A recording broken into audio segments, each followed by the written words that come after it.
The ECOWAS Trade Liberalization Scheme Task Force has expressed concern over worrisome activities along the borders and corridors of West Africa.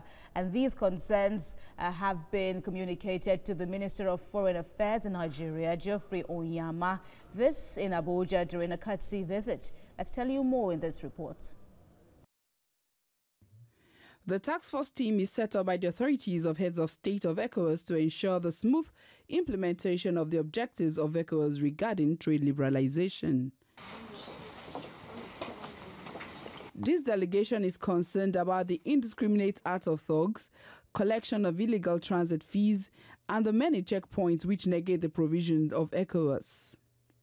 If ECOWAS was moving together as a region, over 45% of the wealth that should have been generated collectively by the over 350 million people in ECOWAS would have really helped in reducing poverty.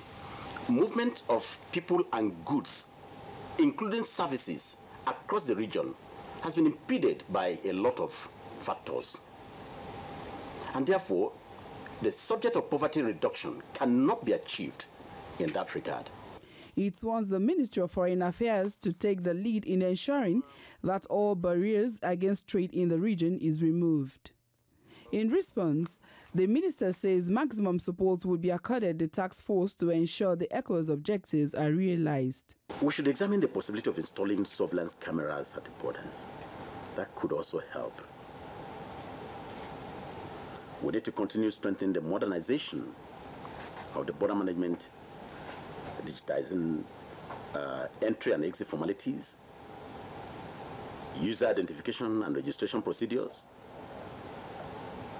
for persons and for goods. The President has also set up a task force, to address some of these checkpoint issues. Clearly, there are way too many, and Mr. President has, given directives to remove them. So I think,